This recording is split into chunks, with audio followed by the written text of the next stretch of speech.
तर रविकांत तुपकर यांचा हा मोर्चा जो आहे तो विधान भवनाकडे निघाला, मात्र तो अडवण्यात आलेला आहे। त्यांचा ताफाच पूर्णपणे अडवण्यात आलेला आहे।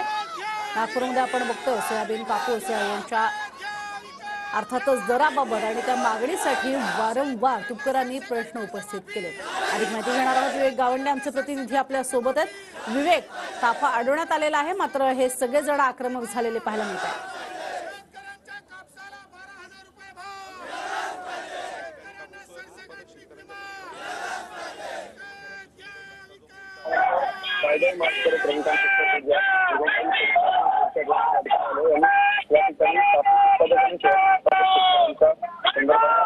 प्रतिकात्मक आंदोलन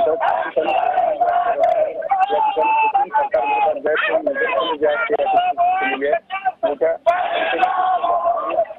सहभागी झालेले आहेत आणि आंदोलन जे आहे ते रविकांत तुपकर या प्रचंड या पॉईंटच्या कापूस आणि सोयाबीन पासून सरकारच्या या संपूर्ण संदर्भानं आंदोलन जे आहे ते रविकांत तुपकर या ठिकाणी करताय। आपण बघतोय रविकांत तुपकर यांचा मोर्चा विधान भवनाच्या दिशेने निघालेला आहे। अतिशय आक्रमक अशा स्वरूपात सगळे शेतकरी आपल्याला पाहायला मिळतात। तर दुसरीकडे विरोधक जे आहेत ते सुद्धा सध्या विधान भवनाच्या पायऱ्यांवरती आंदोलन करताना आपल्याला पाहायला मिळतात।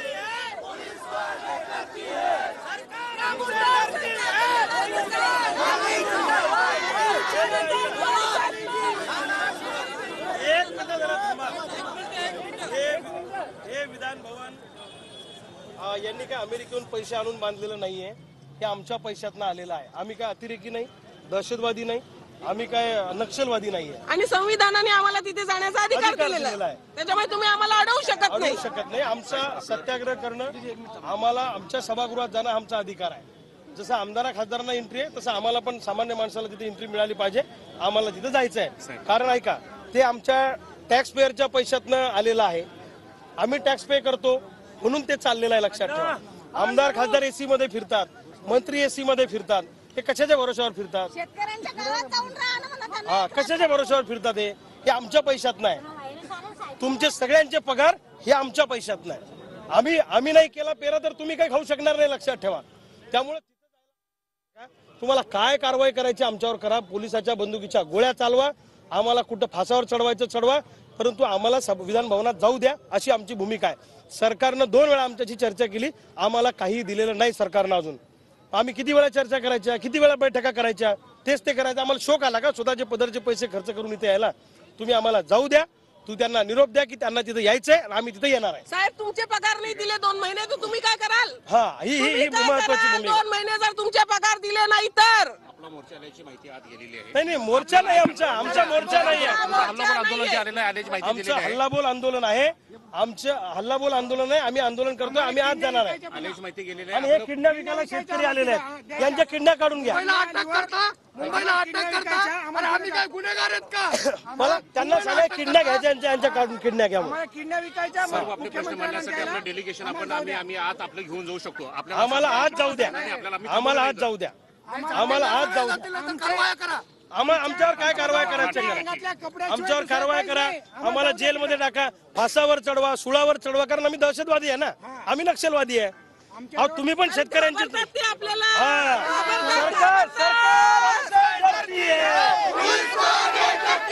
सरकार हमसे डरती है, नहीं चलेगी, नहीं चलेगी, नहीं चलेगी, नहीं चलेगी।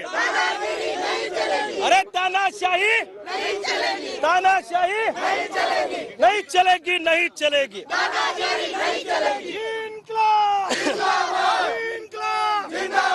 शेतकरी शेतमजूर एकजुटीचा विजय असो।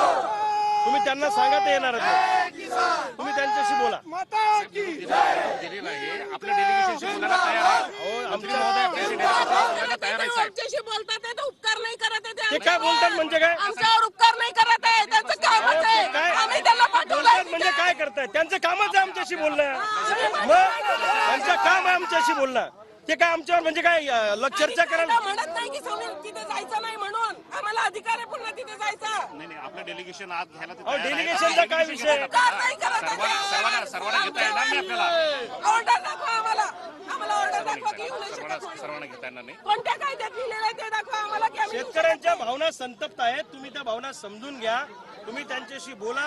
या लोकांना सगळ्यांना तिथे यायचं आहे. आम्ही काही दंगा फसाद करणार नाही. काम करूया. हे जरा थांबा, मागे मागे सरकार. हे महिलांना लोटू नका, महिलांना लोटू नका, महिलांना लोटू नका, महिलांना मागे सरकार.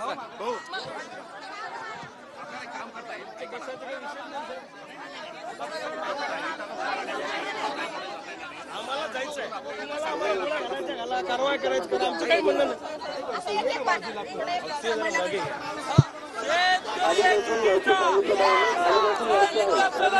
अंदर घ्या, अंदर. तुम्हाला मुख्यमंत्री त्यांचं म्हणणं आहे तुम्ही आम्हाला अडवलं. आम्ही म्हटलं विधान भवनात जाण्याचा आम्हाला अधिकार आहे. हे विधान भवन आमच्या पैशातनं झालेलं आहे. हे विधान भवन आमच्या पैशातनं तयार झालेलं आहे. मंत्री आमच्याशी चर्चा करणार, ते काय उपकार करत नाही. त्यांना आम्ही निवडून दिलेलं आहे. आमच्या पैशातनं ते सभागृह बांधल्या गेलेलं आहे. आणि कोणत्या कायद्याने तुम्ही आम्हाला अडवताय? आम्ही काय नक्षलवादी आहे? आम्ही काय दहशतवादी आहे? आम्ही काय गावगुंड आहेत? आम्ही काय अजमल कसाबच्या टोळीतले? आम्ही काय दाऊदच्या टोळीतले? आम्हाला जाण्याचा अधिकार आहे आणि त्यामुळे आम्हाला कोणी अडवू शकत नाही. एका बाजूला भ्रष्टाचार करणाऱ्या मंत्र्यांना पोलीस संरक्षणात गावाकडे न्यायचं आणि न्याय मागणाऱ्या शेतकऱ्याला अडवायचं, ही सरकारची भूमिका बरोबर नाही आहे. आम्ही विधान भवनात जाण्यावर ठाम आहोत. आम्हाला विधान भवनात नेलं पाहिजे आणि यांनी सांगितलं ते चर्चा करायला तयार आहे. चर्चा किती वेळेस करतात ते? आम्हाला जाऊ द्या ना, फरक काय पडतो? नाही तर आम्हाला गोळ्या घाला, आम्हाला गोळ्या घाला, आम्हाला मारा, आमच्यावर कारवाई करा, आम्हाला फासावर चढवा. काय तुम्हाला करायचं ते करा. एरवी मरणार आहे, तेरवी मरणार आहे आम्ही. सोयाबीनला भाव मागणं गुन्हा आहे का? कापसाला भाव मागणं गुन्हा आहे का? आम्हाला सोयाबीनला कमीत कमी 9,000 रुपये भाव खाजगी बाजारामध्ये स्थिर झाला पाहिजे आणि कापसाला कमीत कमी 12,500 रुपये भाव खाजगी बाजारामध्ये स्थिर झाला पाहिजे, अशी आमची मागणी आहे. सोयाबीन निर्यात करा, सोयाबीन आयात करू नका, तेलावरची ड्युटी वाढवा. शब्द सरकारने दिलेला आहे, सरकारने हा शब्द पाळला पाहिजे. वाणिज्य मंत्री पियुष गोयल आणि राज्याचे उपमुख्यमंत्री माननीय देवेंद्रजी फडणवीस यांच्या अध्यक्षतेखाली सह्याद्री अतिथीगृहावर आमची 2 तास बैठक झाली.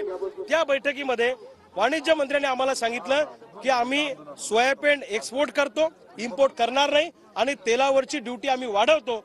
या बाबतीत मी अमितभाई शहांशी बोलून हा निर्णय तातडीनं घेतो, हा शब्द त्यांनी आम्हाला दिला होता. त्या घटनेला आता 9 तारखेला ती गोष्ट झाली होती. आता 9 तारखेपासून इतके दिवस झाले, अजूनपर्यंत निर्णय झाला नाही. शेतकऱ्यांचा सोयाबीन कापूस विकल्यावर तुम्ही मग न्याय देणार आहे का आम्हाला?